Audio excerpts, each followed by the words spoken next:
वगैरे काही. कारण लठ्ठ लोकांचा एक मोठा प्रॉब्लेम असतो. त्यांना तुम्ही सांगितलं काय हवं ते खा, ते म्हणतात हे काय सल्ला आहे का. त्यांना तसं नाही सांगायचं. त्यांना म्हणायचं की 7 खारका घ्या, त्या अशा उभ्या रेषेत मांडा, वरच्या 2 काढून टाका, खालच्या 2 काढून टाका, आणि मधल्या ज्या 3 आहेत तर 3 नंबरचं डावं, 4 नंबरचं उजवं आणि 5 नंबरचं डावं असं खायचं, बाकीचं फेकायचं. असं म्हटल्यावर ते म्हणतात वा वा काय सल्ला आहे. डॉक्टर किती फी तुमची. तोही प्रयोग केला. माझ्या असं लक्षात आलं की माझ्या डोक्यात कायम एक प्रश्न असतो की आता काय खायचं. म्हणजे 5:30ला घरी आले खायचं, 7:30ला खायचं, 9:30ला जेवायचं, चुकून जाग आली 12:30-1ला रात्री तर किचनमध्ये जाऊन बघायचं काय खायला आहे. म्हणजे माझं सगळं आयुष्य खाण्याभोवती फिरते असं माझ्या लक्षात आलं. आणि हा प्लॅन महिन्याभरात माझ्या लक्षात आलं की आपलं जरा अजून बेल्ट टाईट व्हायला लागलेला आहे. पण मला हा प्लॅन काही सोडवला नाही कारण तो इतका चांगला प्लॅन होता. 2 महिने मी केला, माझं वजन 3 किलो वाढलं. असेच सगळ्यांचे अनुभव आपले सगळ्यांचे असतील. म्हणजे झालं काय की अनेक प्रयोग केले, त्याचं फळ असं झालं की एक तर वजन वाढलं, नाहीतर कमी झालं, पण पुन्हा आहे त्या जागेवर तो प्लॅन सोडला की त्या ठिकाणी येऊन पोचलं. तुम्ही पण अनेक प्लॅन केले असेल. हे प्लॅन का फसतात. काही डाएट प्लॅन तुमची उपासमार करतात. ते म्हणतात तुम्ही ही आमची पावडर घ्या, शेक हा एवढा ग्लासभर प्यायचा, म्हणजे तुम्हाला दुपारचं जेवण करायचं नाही. मग काही इतके अवघड असतात की तुम्ही त्यांना सकाळी मेसेज करायचा, तुमचे जे काउन्सिलर असतात त्यांना, आणि माझं आठवड्याभराचं प्लॅनिंग करून द्या. मग ते आठवड्याभराचं प्लॅनिंग तुम्हाला देतात की अर्धी भाकरी, त्याच्याबरोबर थोडंसं चमचाभर लोणी किंवा अमुक जवसाची चटणी, काय काय काय सांगतात. असं तुमचं आठवड्याभराचं प्लॅनिंग करून देतात. साहजिकच तुम्ही काही ते फॉलो करू शकत नाही. आणि मग ते जसं म्हणतात की तुमची श्रद्धा नाही म्हणून तुम्हाला गुण नाही आला, तसं तुम्हाला ते अवघड डाएट प्लॅन तुम्ही त्यात सक्सेसफुल होत नाही. काही खूप महागडे असतात. काही मी असं ऐकलं न्यूट्रिशनिस्ट काही आहे ते 80,000 घेतात म्हणे. आता 80,000 रुपये दिल्यानंतर जेव्हा वजन कमी होत नाही तेव्हा कुठल्या तोंडाने लोकांना सांगणार की मी एवढा मूर्ख आहे की 80,000 दिले मी या कामासाठी. काहीमध्ये सारखं गायडन्स घ्यावं लागतं, सारखं फोन करायचं आणि विचारायचं आता काय करू, आता काय करू, आता काय करू. म्हणजे तुम्ही एकदम पारतंत्र्यात जाता. तेही बंद होतात. सांस्कृतिकदृष्ट्या विपरीत डाएट प्लॅन, जसं मी म्हटलं की बा त्या बाई ज्यांनी आयुष्यात कधी अंड पण बघितलं नाही त्या सकाळ संध्याकाळ चिकन खात होत्या. तर असे प्लॅन एका लिमिटेड काळापुरतेच तुम्ही करू शकता आणि तेवढाच तुम्हाला त्याचा फायदा होतो आणि त्याच्यानंतर तो फायदा जातो तुम्ही जेव्हा ते बंद करता. याच्यामागे जी भावना, तुमची मेंटॅलिटी जी आहे की तुमच्या वजनाची जबाबदारी दुसऱ्या कोणीतरी घ्यायची आहे, हे सगळं एनकॅश हे लोक करत असतात, हे लक्षात घ्या. शेवटी मी अशा निष्कर्षावर आलो की चरबी जाळण्याचा हाच एक उपाय असू शकतो.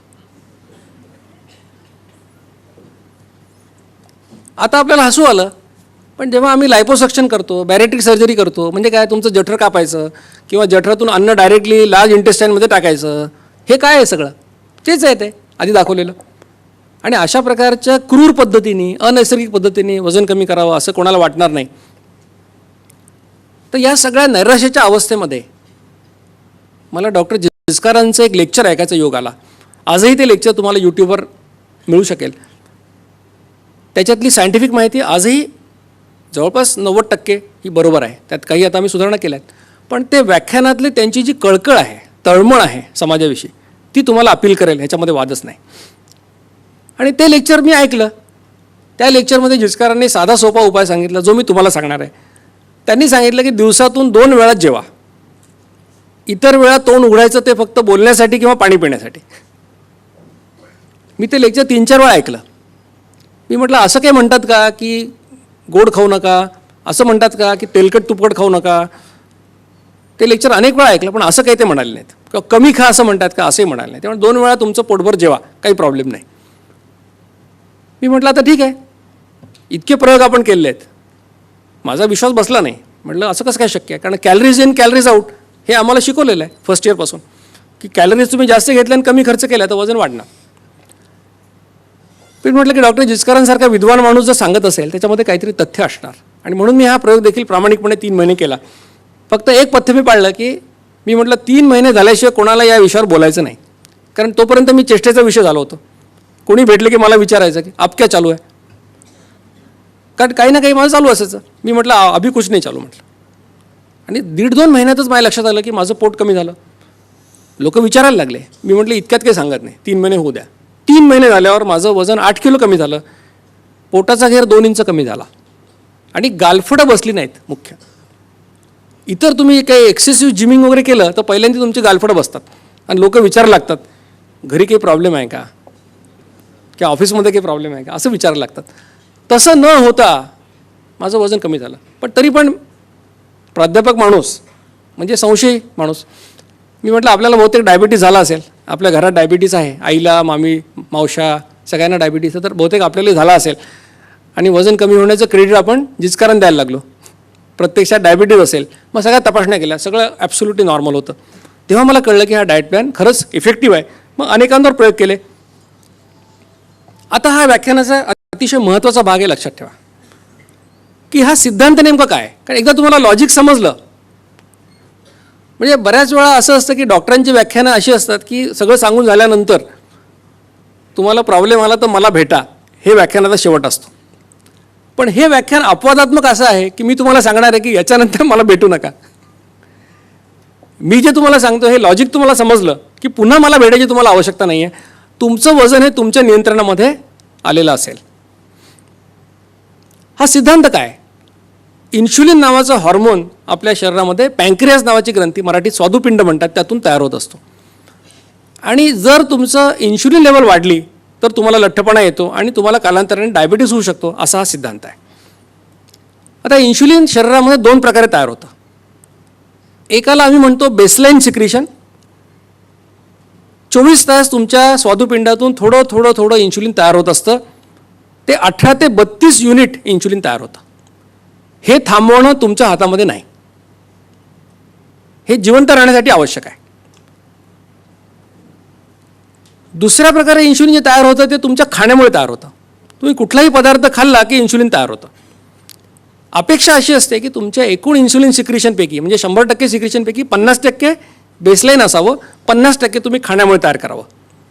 म्हणजे जर 18 ते 32 युनिट तुमचं बेसलाईन आहे तर 18 ते 32 युनिट तुम्ही खाण्यामुळे तयार करावं, अशी अपेक्षा असते.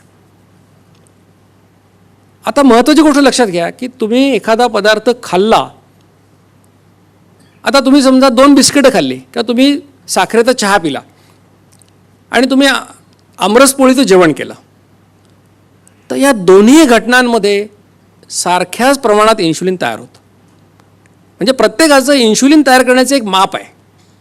कोणाचं 5 युनिट असेल, कोणाचं 8 युनिट असेल, कोणाचं 10 युनिट असेल. तर प्रत्येक वेळा तुम्ही खाल्ल्यावर एक माप इन्शुलिन पडतं, हे लक्षात घ्या. म्हणजे ते तुम्ही किती खाता याच्यावर अवलंबून नाही. अजून महत्त्वाची गोष्ट, एकदा इन्शुलिनचं माप तुमचं रिकामं झालं की ते भरायला 55 मिनटं लागतात. याचा अर्थ काय की तुम्ही जर खाल्लं आणि तुम्ही जेवण इतक्या वेळ चाललं की 55 मिनटं होऊन गेले आणि तुम्ही खाताच आहे आणखीन, तर काय होईल, तुमचं इन्शुलिन 2दा तयार होईल. म्हणजे 55 मिनटं संपले की 56 मिनटाला पुन्हा पडेल. 55 मिनटं तुम्ही खाल्लं तर इन्शुलिन एकदाच तयार होईल. कारण इन्शुलिन 55 मिनटामध्ये माप रिकामं झालेलं आहे, मग ते भरायला पुन्हा 55 मिनटं लागतात. हे लक्षात आलं सगळ्यांच्या की 2 प्रकारचं सिक्रिशन आहे. बेसलाईन आहे आणि खाण्यामुळे निर्माण होणारं 18 ते 32 युनिट निम्म असं असायला पाहिजे. क्वांटिटी ऑफ फूड जे आहे त्याच्यावर सिक्रिशन अवलंबून नाही. तुमचं प्रत्येकाचं एक माप आहे, तेवढं माप इन्शुलिन पडणार. तुम्ही 2 बिस्किटं खाल्ली तरी तेवढंच आणि पूर्ण जेवण केलं तरी तेवढंच इन्शुलिन पडणार. एकदा इन्शुलिनचं माप रिकामं झालं की ते भरायला 55 मिनटं लागतात. याचा संबंध आपल्या डाएट प्लॅनशी आहे. तर इन्शुलिन डायबेटॉलॉजिस्ट आहेत, ओबेसिटी एक्सपर्ट आहेत, ते म्हटलं इन्शुलिन काय घेऊन बसले, ग्रेलिन आहे, लेप्टिन आहे, अमुक आहे, तमुक आहे, खूप आहे. पण इन्शुलिन हा कॅप्टन आहे. इन्शुलिनला तुम्ही आटोक्यात आणलं की बाकीचे सगळे प्लेयर आपापले त्यांच्या रांगेमध्ये येतात. जसं क्रिकेटमध्ये विराट कोहली आहे, फुटबॉलमध्ये मेसी आहे किंवा चेसमध्ये विश्वनाथन आनंद आहे, तसं हार्मोन सिस्टीममध्ये इन्शुलिन आहे. लक्षात ठेवा, ही ती ग्रंथी आहे ज्यातून तयार होतं. हे इन्शुलिन काम काय करतं, म्हणजे कशाकरता तयार होतं. लक्षात घ्या की insulin is hormone of energy abundance. शरीरामध्ये ऊर्जा जेव्हा जास्त असते तेव्हा इन्शुलिन येतं, त्याचं काम सुरू होतं.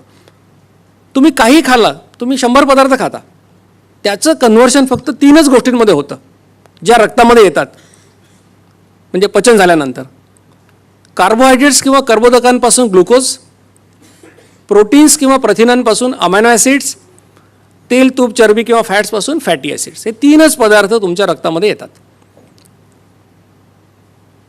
तुमचं शरीर हे कोट्यवधी पेशींचं बनलेलं आहे. पेशी म्हणजे शरीराचा सगळ्यात लहान घटक हा पेशी किंवा सेल हा आहे. आणि या प्रत्येक पेशीला जिवंत राहायला एनर्जी लागते आणि एनर्जी मिळण्याचे 2 फ्युएल्स किंवा इंधन शरीरामध्ये अवेलेबल आहेत. एक आहे ग्लुकोज, एक आहे फॅटी ॲसिड. 1 ग्रॅम ग्लुकोज जाळलं तर 4 कॅलरी ऊर्जा मिळते. 1 ग्रॅम फॅट जाळलं तर 9 कॅलरी ऊर्जा मिळते. मग तुम्ही जर पेशी असाल तुम्हाला काय जाळायला आवडेल? फॅट तुम्हाला जाळायला आवडेल, कारण 1 ग्रॅममध्ये तुम्हाला जवळपास दुप्पट कॅलरीज मिळतात. तसं आपल्या शरीराच्या सगळ्या पेशींना फॅट जाळायला आवडतं. याला अपवाद फक्त मेंदूच्या पेशींचा आहे की मेंदूच्या पेशींना फक्त ग्लुकोज लागतं, त्यांना फॅटवर काम करता येत नाही. पण बाकी शरीराच्या सगळ्या पेशी they are happy with fatty acids. मग आता तुमच्या शरीरामध्ये, तुमच्या रक्तामध्ये हे सगळं आलेलं आहे, तुम्ही खाल्लेलं आहे भरपूर. ग्लुकोज आहे, फॅटी ॲसिड आहे, अमायनो ॲसिड आहे. मग आता तुम्हाला असं वाटेल की रक्त पेशीपाशी गेलं की रक्तातून ग्लुकोज त्या पेशीमध्ये जाईल आणि पेशी त्या वापरतील. पण इतकं ते साधं सोपं नाही आहे, कारण प्रत्येक पेशीवर एक कुलूप लागलेलं आहे. त्या कुलपाला तांत्रिक भाषेमध्ये आम्ही इन्शुलिन रिसेप्टर असं म्हणतो. म्हणजे ग्लुकोज किती असली रक्तात तरी ती डायरेक्टली त्या पेशीत जाऊ शकत नाही. पहिल्यांदा त्या इन्शुलिन रिसेप्टरचं कुलूप उघडावं लागेल आणि ते काम इन्शुलिन करतं. म्हणजे इन्शुलिनचं पहिलं काम आहे की पेशीचं ते कुलूप उघडायचं इन्शुलिन रिसेप्टरचं, मग पाठोपाठ ग्लुकोज आत शिरणार. म्हणजे जर पेशींना ग्लुकोज वापरायचं असेल तर इन्शुलिन आवश्यक आहे, हे लक्षात घ्या. मग पहिलं काम आहे की इन्शुलिनने काय केलं, ग्लुकोज पेशीमध्ये टाकलं. याला अपवाद पुन्हा मेंदूच्या पेशींचा आहे. त्यांना इन्शुलिनची आवश्यकता नाही आहे ग्लुकोज घ्यायला, ते डायरेक्टली ब्लडमधून घेऊ शकतात. पण बाकीच्या सगळ्या शरीरातल्या पेशींना मात्र इन्शुलिन लागतं. पहिलं काम काय की ग्लुकोज पेशीमध्ये टाकणे. आता अजून ग्लुकोज शिल्लक आहे रक्तामध्ये, त्याचं काय करायचं? खिशात पैसे जास्त झाले, आपण काय करतो, कपाटात ठेवतो. तसं ग्लुकोजचं रूपांतर ग्लायकोजन नावाच्या पदार्थामध्ये होतं. यकृतामध्ये 100 ग्रॅम, लिव्हरमध्ये 100 ग्रॅम आणि स्नायूंमध्ये 400 ग्रॅम असं ते साठवून ठेवलं जातं. हे काय आपलं की गरज पडली तर ते वापरता येतं. जसं यकृतामधलं 100 ग्रॅम तुम्ही ब्रेकडाऊन केलं, त्यातून ग्लुकोज येते आणि 400 कॅलरी ऊर्जा तुम्हाला मिळते. सामान्यपणे आपल्याला दिवसाला 2000 कॅलरीज ऊर्जा लागते बऱ्याच लोकांना. तर 400 कॅलरीमध्ये तुमचं 4-5 तासाचं काम त्याच्यामध्ये होऊ शकतं. इमर्जन्सीच्या वेळेला ते वापरता येतं. आता अजून तुम्ही ग्लुकोज तुमच्या रक्तामध्ये आहे, म्हणजे आधी पेशीने वापरली, मग ग्लायकोजनमध्ये कन्व्हर्शन झालं तरी उरली, तर काय करायचं? त्याचं रूपांतर तुमच्या लिव्हरमध्ये फॅटी ॲसिडमध्ये होतं. आता खूप लोकांना प्रश्नाचं उत्तर मिळालं असेल की मी तेल खात नाही, तूप खात नाही, तरी माझं पोट कसं काय सुटलं? तर तुम्ही जी पोळी खाल्ली, भाकरी खाल्ली, भात खाल्ला, त्या ग्लुकोजचं कन्व्हर्शन इन्शुलिननी फॅटी ॲसिडमध्ये केलं आणि तुमच्या शरीरात साठवून ठेवलं, हे लक्षात घ्या.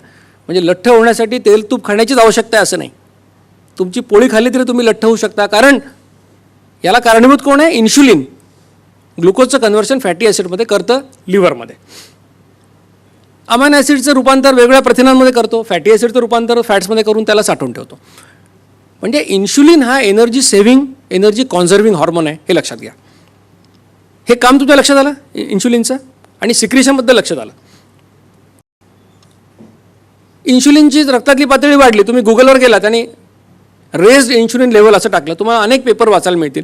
त्याच्यामुळे हायपरटेन्शन होतं, ओबेसिटी होते, रक्तातली चरबी वाढते. सगळ्यात वाईट काही घडतं ते होतं की तुमचं शरीर, तुमच्या पेशींना वाढलेल्या इन्शुलिनची सवय नाही आहे. तुमच्या पेशींना इन्शुलिन कमीत कमी असायची सवय आहे आणि जेव्हा तुमचं इन्शुलिन लेवल वाढते तेव्हा पेशी त्याला विरोध करतात. त्याला तांत्रिक भाषेमध्ये आम्ही इन्शुलिन रेझिस्टन्स असं म्हणतो. मग काय होतं, इन्शुलिन हा रेझिस्टन्स आला की तुमचं जे इन्शुलिनचं माप 5 युनिटचं होतं ते 10 युनिटचं होतं. हळूहळू ते 10चं 20 होतं, 25 होतं. असं करता करता एक अवस्था अशी येते की इन्शुलिन लेवल वाढलेली आहे पण ते काम करू शकत नाही. रक्तातली ग्लुकोज वाढलेली आहे, ती पेशी जाऊ शकत नाही. त्यामुळे तुम्ही खंगायला लागता. डॉक्टरांकडे गेलात की उपाशी पोटची साखर 300 आणि जेवल्यानंतरची 400 असं होऊन तुम्हाला डायबिटीसचा आम्ही शिक्का मारतो. लक्षात घ्या, हा डायबिटीस आपण बोलतोय टाईप 2 डायबिटीस, म्हणजे जो 40च्या पुढच्या लोकांना, लहान मुलांमध्ये होणारा डायबिटीसबद्दल, ज्याला टाईप 1 म्हणतो आम्ही जुवेनाईल, त्याच्याविषयी आपण बोलत नाही आहे, टाईप 2 विषयी बोलतोय. तर तुमच्या शरीरात इन्शुलिन नाही म्हणून तुम्हाला डायबिटीस नाही झालेला. तुम्ही एवढं इन्शुलिन तयार केलं पण ते इनइफेक्टिव्ह आहे, डिफेक्टिव्ह झालं आहे, म्हणून तुम्हाला डायबिटीस होतो, हे लक्षात घ्या. इन्शुलिन कमी झालं तुमच्या शरीरातलं तर काय होईल? सगळ्या उलट्या गोष्टी सुरू होतात. पहिल्यांदा तुमची रक्तातली ग्लुकोज वापरली जाईल, मेंदूपुरती ठेवून बाकीची वापरली जाईल. त्याच्यानंतर ग्लायकोजन ब्रेकडाऊन होईल, ते वापरलं जाईल. तेही संपल्यानंतर मग काय करायचं? मग तुमचं शरीर तुमच्या चरबीला हात लावेल, कारण ग्लुकोज संपलं, ग्लायकोजन संपलं. मग आता काय तुमच्याकडे फॅट्स आहेत, ते फॅट जायला सुरुवात होते.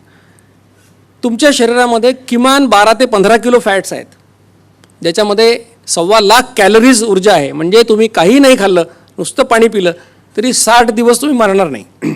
हे मी तुम्हाला बॉन्ड पेपरवर लिहून द्यायला तयार आहे की 60 दिवस तुम्ही काही नाही खाल्लं, फक्त पाणी पिलं तरी देखील तुम्ही जिवंत राहू शकता, कारण इतक्या कॅलरीज आपल्याकडे आहेत. आता तुम्ही इन्शुलिन किती वेळा तयार करता बघा. हे माझं उदाहरण दिलं आहे मी जेव्हा हा डाएट प्लॅन करायच्या आधी किती वेळा सकाळचा चहा, नाश्ता, अमुक तमुक करता करता जवळपास 8 ते 10 वेळा इन्शुलिन मी तयार करायचो. आणि माझं माप समजा 8 युनिटचं असेल तर मी 80 युनिट तयार करत होतो, आणि मला लागायचं किती? 18 ते 32 युनिट. म्हणजे मी 50 युनिट जास्त तयार करत होतो. आणि त्या जास्तीच्या युनिटमुळे जेव्हा इन्शुलिन लेवल वाढलेली असते तेव्हा शरीर एनर्जीसाठी ग्लुकोज वापरणार, जेव्हा लेवल कमी होईल तेव्हा शरीर फॅट वापरणार. हे लक्षात घ्या. हे आम्ही MBBSच्या पहिल्या वर्षी शिकतो, day cycle and night cycle, की रात्रीच्या वेळेला बॉडी काय वापरेल आणि दिवसा काय वापरेल. आणि it is dependent on insulin level. Insulin वाढलं बॉडी ग्लुकोज वापरणार, इन्शुलिन कमी झालं की बॉडी फॅट वापरणार. मग आता तुमच्या लक्षात आलं असेल की आपल्याला जर फॅट जाळायचं असेल तर आपल्याला इन्शुलिन लेवल कमी करणं आवश्यक आहे, बरोबर? आणि मग इन्शुलिन लेवल कमी करायची असेल तर काय करावं लागेल? कमी खाऊन चालणार आहे का? आपण बघितलं की चहा जरी पिला तरी तेवढंच इन्शुलिन, जेवण केलं तरी तेवढंच इन्शुलिन.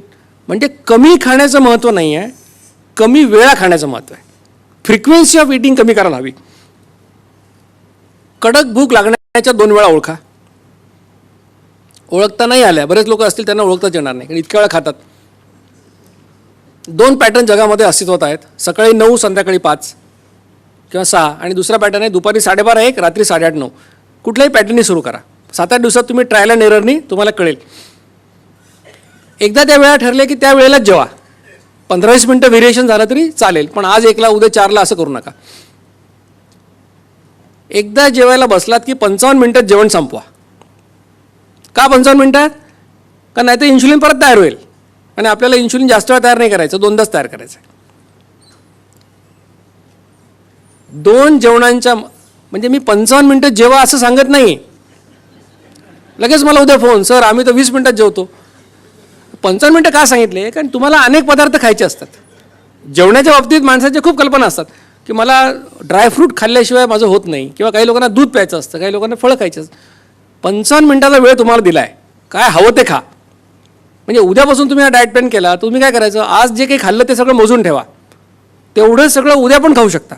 एकही पदार्थ कमी करायची गरज नाही, फक्त 2मध्ये डिवाईड करून खा. 2 जेवणात खा, एवढंच मी तुम्हाला सांगतोय. 55 मिनटात जेवण संपवा सांगितलं. 2 जेवणांच्या मध्ये काही खाऊ नका. खूप लोक अतिशय दुःखी की काय हो आता हे कसं काय होणार आपल्या हातून. एक जनरल प्रिन्सिपल लक्षात ठेवा की जेवणामध्ये गोड कमी खा. जेवढं गोड कमी खाता येईल तेवढं. डायबिटीजवाल्यांतर खाऊच नका, पण बाकीच्यांनी पण जेवढं कमी खाल तेवढं चांगलं, कारण साखर आणि स्वीट्स हे आरोग्यासाठी अपायकारक आहेत. आता बरेचसे डॉक्टर्स असं म्हणायला लागलेत, मॉडर्न सायंटिस्ट, की sugar and insulin are responsible for diabetes. पूर्वीची जी म्हण आहे आपली, साखरेचं खाणार त्याला देव देणार, पुढे डायबिटीस, असं आता शिकवावं लागेल.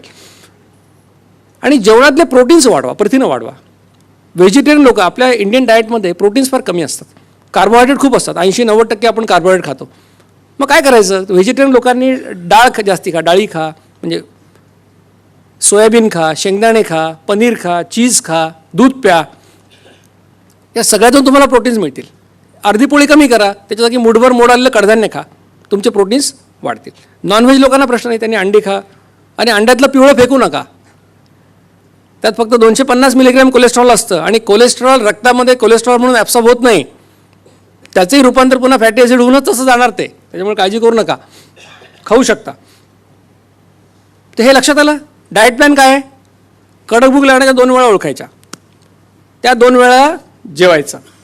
एकदा जेवायला बसलं की 55 मिनटात जेवण संपवायचं. तुमच्या खाण्यावर कुठलंही बंधन नाही आहे. तुम्हाला जर पिझ्झा किंवा बर्गर खावासा वाटला तर तो घरी आणा आणि खा त्यावेळेला, त्याची अडचण नाही आहे. फक्त त्या 2 वेळामध्ये खा. शक्यतो गोड कमी खा, आणि जेवणामधले प्रोटीन्स वाढवा. हा डाएट प्लॅन आहे. आता मध्ये मध्ये काय, खूप लोकांच्या मनात प्रश्न निर्माण झाला, तर काय खाता येईल आपल्याला मध्ये मध्ये, आणि हे पदार्थच का? कारण हे पदार्थ खाल्ल्याने इन्शुलिन सिक्रिशन होत नाही. असं जे प्रयोग मी स्वतःवर केले, मित्रांवर केले, त्यातून आमच्या लक्षात आलं. पाणी एक आहे, ताक, पातळ ताक घरी बनवलेलं, कुठलंही विकतचं ताक नाही, कारण त्याच्यात प्रिझर्वेटिव्ह असतात. घरी बनवलेलं पातळ ताक, 2 चमचे दही घ्यायचं आणि त्याच्यामध्ये ग्लासभर ताक बनवायचं. असं ताक तुम्ही हवं तेवढं पिऊ शकता. पाणी हा पहिला प्रेफरन्स आहे. ग्रीन टी, ब्लॅक टी तुम्हाला आवडत असेल तुम्ही पिऊ शकता, आम्ही सांगत नाही, पण तुम्हाला आवडत असेल तर प्या. ज्यांना दुधाचा चहा प्यायचा आहे त्यांनी 25% दूध आणि 75% पाणी असा पातळ चहा.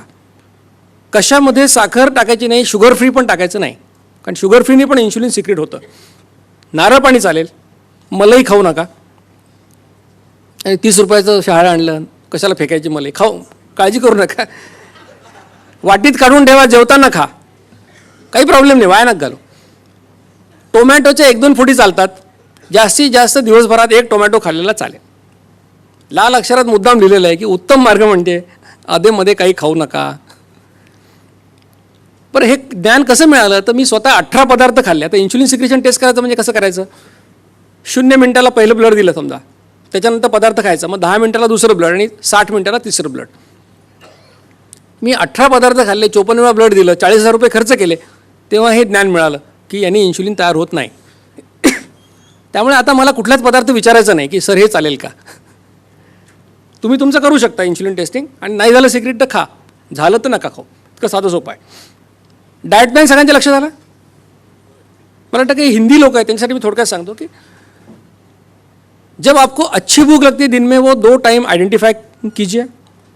उस टाइम पे आपको खाना खाना है. 15-20 मिनट का वेरिएशन चलेगा. एक बार खाना खाने बैठे तो 55 मिनट के अंदर आपको खाना खत्म करना है. खाने में मीठा जितना कम खाएंगे उतना अच्छा, और खाने में प्रोटीन्स बढ़ाइए. 2 खानों के बीच में आप क्या ले सकते हो? पानी, घर में बनी हुई पतली छाछ, ग्रीन टी, ब्लैक टी, या 25% दूध, 75% पानी, ऐसी पतली चाय. इसमें किसी में आपको शक्कर नहीं डालना है, शुगर फ्री नहीं डालना. नारियल पानी पी सकते हो, और 1 टोमेटो मॅक्सिमम 1 दिन में खा सकते हो. तर या अडचणी मी नंतर तुम्हाला सांगेन. त्यातला यक्ष प्रश्न असतो लोकांना की सकाळचा चहा कसा सोडू साखरेचा. तुम्ही 7 दिवस फक्त बिनसाखरेचा चहा प्या, 8व्या दिवशी तुम्हाला साखरेचा चहा आवडणार नाही, हे मी तुम्हाला सांगतो. फक्त प्रयत्न 7 दिवस करावा लागतो. वजन कमी करण्याचा कोणता शॉर्टकट नाही.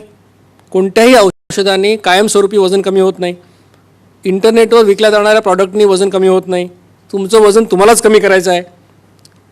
सगळ्यात महत्त्वाचं लक्षात घ्या की वजन वाढवायला तुम्हाला काही वर्ष लागलेली आहेत, तर घालवायला सुद्धा वेळ द्यायची तयारी ठेवा. नाही तर उद्या सुरू केलं की परवा मला फोन, 2 दिवस झाले काहीच नाही अजून, काही होणार नाही. 3 महिने करा, डेफिनेटली तुम्हाला फरक दिसेल. या 2 तपासण्यांविषयी मी पुरा तुम्हाला सांगणारच आहे, पण HbA1c, फास्टिंग इन्शुलिन, या 2 तपासण्या करणं अतिशय आवश्यक आहे. आता याला काही आधार आहे का मी जे बोलतो त्याला? तर संस्कृतीमध्ये याला खूप मोठा आधार आहे. बघा, आयुर्वेद म्हणतं 2 काल भुंजती, म्हणजे दिवसातून 2दा जेवावे. जेव्हा अग्नी प्रज्वलित होईल त्या 2 वेळा जेवा, असं आयुर्वेद सांगतं. वेदांमध्ये तर असं लिहिलेलं आहे की जो माणूस 2दा जेवेल त्याला उपास केल्याचं पुण्य मिळेल. आपण सगळं पुण्यासाठीच करतो, तर पुण्य कमावण्याचा एवढा साधा सोपा मार्ग कुठला असू शकत नाही. जैन धर्मामध्ये ब्यासना नावाची कल्पना आहे. बे आसन म्हणजे 2 वेळा बसा आणि जेवा. आणि मला जैन मुनींनी सांगितलं, त्यांच्यासमोर माझं एक व्याख्यान झालं, ते म्हणाले की आमच्याकडे तर 48 मिनिटाचा आम्ही दिलेला आहे वेळ. 2 वेळा बसायचं आणि जेवायचं, मध्ये मध्ये काही खायचं नाही, कोमट पाणी ते लोक पितात. एक पुस्तक सापडलं मला, डॉक्टर हर्बर्ट शेल्टन. तर ग्रीक लोक सगळ्यात, आपण म्हणतो की सगळ्यात शरीर सौष्ठव असलेले, तब्येत चांगली असलेले लोक म्हणजे Greek. The ancient Greek, the finest of people physically and mentally that ever lived, ate but only 2 meals a day. म्हणून ते तब्येतीने चांगले होते. आता तुम्ही म्हणाल की हे सगळ्या जुन्या गोष्टी आम्हाला काय करायच्यात, आम्ही सगळे 21व्या शतकातले लोक आहोत. मी जस्ट आपले देवदेवतांचे फोटो पाहिले, राम, कृष्ण, हनुमान, सगळे बघितले. कोणाला ढेरी नाही बघा. ग्रीक देवता बघा, कोणाला ढेरी नाही आहे. फक्त हे जे यक्ष दाखवलं मी तिकडे, ते राक्षस काहीतरी, त्यांना मात्र ढेऱ्या आहेत. म्हणजे ढेरीला आपल्याकडे प्रतिष्ठा नव्हती. डॉक्टर मॅटसन नावाचा एक सायंटिस्ट आहे, त्याचं एक आर्टिकल मुद्दाम वाढून लोकांसाठी आणलं मी, की बा ते तुम्हाला गुगलवर वाचायला मिळेल. Meal frequency and timing in health and disease. त्याचं असं म्हणणं आहे की the most common eating pattern in modern societies 3 meals plus snacks every day is abnormal from an evolutionary perspective. उत्क्रांतीच्या दृष्टीने बघायला गेलं तर एक स्नॅक्स आणि 3 जेवणं हे काय प्रकार जो ब्रिटिशांनी आणला आहे तो अनैसर्गिक आहे असं मॅटसनचं म्हणणं आहे. हा एक अभ्यास झाला डायबिटीज प्रिव्हेन्शन प्रोग्राम US मध्ये. त्यांनी काय म्हटलं, त्यांनी असं म्हटलं की lifestyle modification is better than giving metformin. बऱ्याच लोकांना मेटफॉर्मिन म्हणजे ग्लिसिफेज, ग्लायकोमेट अशी औषधं लोकांना चालू असतात डायबिटीज न झालेल्या लोकांनासुद्धा वजन कमी करण्यासाठी. तर ही स्टडी असं सांगते की ज्या लोकांनी लाईफस्टाईल मॉडिफाय केली म्हणजे एक्झरसाईज आणि आहार, त्यांच्यामध्ये डायबिटीस होण्याची शक्यता 58% कमी झाली, आणि ज्यांनी मेटफॉर्मिन घेतलं त्यांची ही शक्यता फक्त 40% कमी झाली. म्हणजे lifestyle modification is more important असं या स्टडीज सांगतात. या डाएट प्लॅनबरोबर आम्ही एक व्यायाम तुम्हाला सांगतो. तो व्यायाम असा आहे की 4.5 किलोमीटर तुम्ही चाला, 45 मिनिटात 4.5 किलोमीटर चाला. हा व्यायाम रोज करणं आवश्यक आहे. आठवड्यातून 5 दिवस केला तरी चालेल, पण सलग 45 मिनिटं व्यायाम करणं आवश्यक आहे. कारण सुरुवातीला काही वेळ तुमचं फक्त ग्लुकोज जळतं, नंतर फॅट जळायला सुरुवात होते. तर हा व्यायाम आवश्यक आहे, म्हणजे डाएट प्लॅन प्लस एक्झरसाईज. व्यायाम सगळ्यांना आवश्यक असतो आणि व्यायाम कधीही करता येतो. काही लोक लगेच म्हणतील सकाळी व्यायाम केलेला चांगला असतो असं म्हणतात, तुमचं काय मत आहे? आणि असा प्रश्न विचारणारा माणूस हा सकाळी 9:30ला उठणारा असतो असं माझा आजवरचा अनुभव आहे. मध्यरात्री करा व्यायाम, काही प्रॉब्लेम नाही. ऑक्सिजन म्हटलं 10 लाख वर्षात कमी झाला नाही, आता काही कमी होत नसतो, काळजी करू नका. हवं तेव्हा व्यायाम करा. व्यायामाचे अनेक प्रकार आहेत. डाएटमध्ये काय असं ओके, काही एव्हिडन्स तुम्हाला येतो.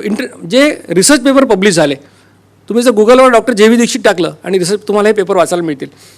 Eating frequency and weight loss, results of 6 months follow up of a public health campaign at Aurangabad, international journal of clinical trials, August 2014.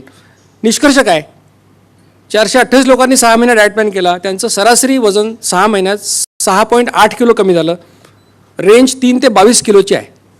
एकही पैसा खर्च न करता, डॉक्टरांना न भेटता त्यांचं वजन कमी झालं. सगळ्यात महत्त्वाचं, या डाएट प्लॅननी पोटाचा घेर कमी होतो, गालफडं कधीही बसत नाहीत. 3.5 सेंटीमीटर पोट कमी झालं ॲव्हरेज. रेंज 1 सेंटीमीटर ते 10 सेंटीमीटर आहे. दुसरा पेपर पब्लिश झाला, केस रिपोर्ट आहे हा, eating frequency and fasting insulin level. पण फास्टिंग इन्शुलिन लेवल जेवढं कमी तेवढं तुमचं शरीर इन्शुलिनला सेन्सिटिव्ह आणि तेवढा डायबिटीज तुमच्यापासून लांब. हा पेपर पब्लिश झाला. एक महिला डॉक्टर माझ्याकडे आल्या, त्यांचं फास्टिंग इन्शुलिन 24.5 होतं जवळपास, आणि ते वर्षभरामध्ये 5.5वर आलं. म्हणजे जे काम करायला त्यांना 25 युनिट इन्शुलिन लागत होतं ते काम आता वर्षभराने 5 युनिटमध्ये व्हायला लागलं. याचा अर्थ त्या इन्शुलिनला सेन्सिटिव्ह झाल्या आणि डायबिटीज त्यांचा लांब गेला. हे आर्टिकल आता नोव्हेंबरमध्ये पब्लिश होईल. हे अहेड ऑफ प्रिंट म्हणतात तसं हे आलेलं आहे आर्टिकल. हे आर्टिकल मी आणि एक डायबेटॉलॉजिस्ट मराठवाड्यातले डॉक्टर संजीव इंदूरकर म्हणून आम्ही दोघांनी मिळून हा रिसर्च केलेला आहे. प्री डायबिटीज रिव्हर्सल, ज्या लोकांचं HbA1c 5.7 to 6.3 आहे, ज्याला आम्ही प्री डायबिटीज म्हणतो, मधुमेह पूर्व अवस्था, अशा 48 लोकांचा मी अभ्यास केला. असं लक्षात आलं की 3 महिन्यामध्ये हे सगळेच्या सगळे लोक नॉन डायबिटिक झाले. जे प्री डायबिटिक होते ते सगळे नॉन डायबिटिक झाले 3 महिन्यात, हा डाएट प्लॅन करून आणि एक्झरसाईज करून. आता या डाएट प्लॅननी डायबिटीज रिव्हर्सल सुद्धा होतं. त्याचा एक केस रिपोर्ट आत्ता पब्लिश झाला. प्रोफेसर लेनवे म्हणून लातूरचे एक प्राध्यापक आहेत. 1 जानेवारी 2017ला त्यांचं डायग्नोज झालं डायबिटीस. HbA1c 10.1 म्हणजे ॲव्हरेज ब्लड शुगर ही 220-225च्या आसपास होती ॲव्हरेज ब्लड शुगर. वजन 86 किलो, पोटाचा घेर 42 इंच. त्यांनी हा डाएट प्लॅन केला 7 महिन्यामध्ये. ऑगस्ट 2017 HbA1c 5.3 म्हणजे ॲव्हरेज ब्लड शुगर 110. इतका फरक पडला 7 महिन्यात. वजन 72 किलो झालं म्हणजे 14 किलो कमी झालं. पोटाचा घेर 6.5 इंच कमी झाला आणि रक्तातली साखर उपाशीपोटी 87 आणि जेवणानंतर 120. म्हणजे 7 महिन्यामध्ये हा माणूस नॉन डायबेटिक झाला. लक्षात घ्या, या देशामध्ये मधुमेहाचं डायग्नोसिस पुरेसं लवकर केलं जात नाही, पुरेशा प्रमाणात केलं जात नाही. म्हणून HbA1c टेस्ट करण्याचं महत्त्व आहे की तुम्हाला प्री डायबेटिक स्टेज तुम्हाला आधीच कळते. कारण नुसतं फास्टिंग पोस्ट मिल ब्लड शुगरवर आपल्याला ते बऱ्याच वेळा लक्षात येत नाही. आणि मधुमेहावर जास्तीचे उपचार केले जातात. म्हणजे it is under diagnosed and over treated. मी तुम्हाला दाखवला रिसर्च की lifestyle modification is more important than metformin. असं असताना आपल्याला तो चान्स न देता बऱ्याच वेळा बंबार्डिंग आपल्यावर मेडिसिनचं केलं जातं. एक लक्षात घ्या की diabetes, hypertension, these are lifestyle disorders. So a lifestyle disorder should have a solution in lifestyle modification. It can never be a medicine. हे लक्षात घ्या. काही पुस्तकं मी लिहिली या विषयावर, विनासायास वेट लॉस आणि एफर्टलेस वेट लॉस. ती पुस्तकं आपल्यासाठी या ठिकाणी आहेत. माझ्या नाशिकच्या लेक्चरची DVD-सुद्धा आपल्याला हवी असेल तर इथे मिळू शकेल. हे पुस्तक लिहिण्याचा उद्देश जिचकारांना श्रद्धांजली अर्पण करणे हा होता की त्यांनी केलेलं काम हे लोकांपर्यंत यावं आणि पुस्तकाच्या स्वरूपात लोकांपर्यंत यावं.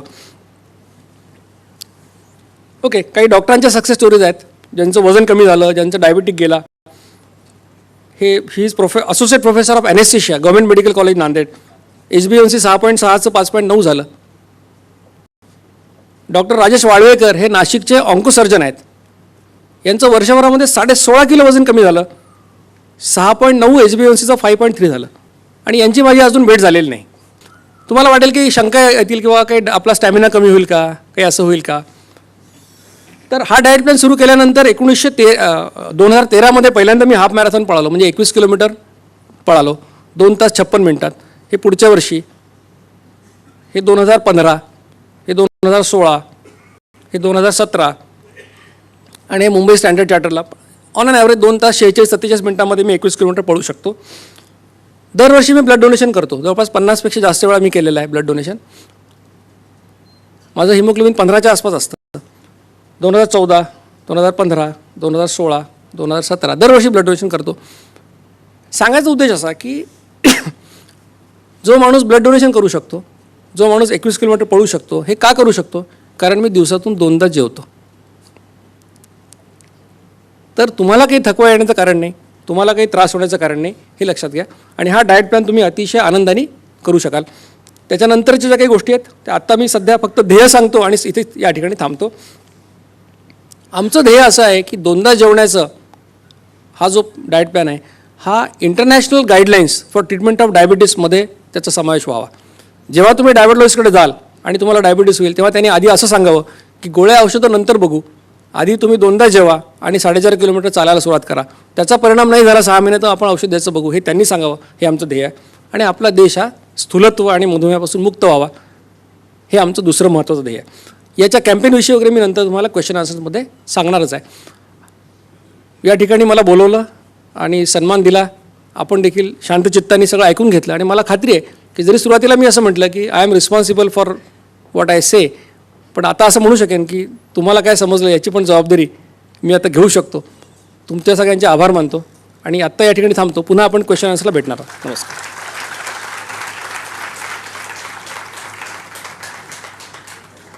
नमस्कार. जागे आहात सगळे? तसं जागं केलेलंच आहे. डोळ्यात अंजन घालणारं असं अप्रतिम मार्गदर्शन आपल्या सगळ्यांनी अनुभवलं आहे. तर नमस्कार, मी विनोद अनंत मेस्त्री जीवनरंगच्या लाईफ रिचार्ज या कार्यक्रमात तुमचं पुन्हा एकदा मनापासून स्वागत करतोय. जरा जोरदार टाळ्या होऊन जाऊ द्यात डॉक्टर दीक्षित यांच्यासाठी. त्यांचं मार्गदर्शन तर आपण सगळ्यांनी अनुभवलेलं आहेच आणि त्याच्यानंतर प्रश्नोत्तरांचा एक राऊंड होणार आहे, एक भाग होणार आहे. त्यामध्ये तुमचे काही प्रश्न, बरेच प्रश्न तुम्हाला भेडसावत असतील आता, जे तुम्हाला विचारायचे असतील डॉक्टर साहेबांना, ते तुम्ही विचारू शकता. आपण तत्पूर्वी हे जे जीवनरंग लाईफ रिचार्ज सारखे कार्यक्रम गेले 8 वर्ष राबवते, तर हे जीवनरंग काय आहे आणि लाईफ रिचार्ज काय आहे त्याची एक ओळख आपण या पडद्यावर पाहणार आहोत. तर मी विनंती करेन अजयला. आपलं जीवन रंगांशिवाय अधुरं आहे, फिकं आहे. आपण आरोग्याविषयी सुंदर मार्गदर्शन मिळवतो आहेच, पण जसं आरोग्यम धनसंपदा ही उक्ती आपण सगळ्यांनी ऐकलेलीच आहे, त्यानुसार आरोग्याबरोबर जर आपण आर्थिकदृष्ट्या देखील सक्षम असलो तर मला वाटतं तेच यशाचं खरं रहस्य मानलं जाईल. आणि आम्हाला सांगायला आनंद वाटतोय की आमच्या जीवनरंग या संस्थेचं एक व्यक्तिमत्व, म्हणजे आमच्या संस्थेचं मानाचं आणि आदराचं स्थान गेली 20 वर्ष हे कार्य खूप उत्कृष्टरित्या पार पाडतंय. त्यांनी हजारो लोकांच्या जीवनामध्ये आर्थिकदृष्ट्या फरक आणलेला आहे खूप मोठा. आणि त्यांना या देशातील एनजे नावाच्या अग्रगण्य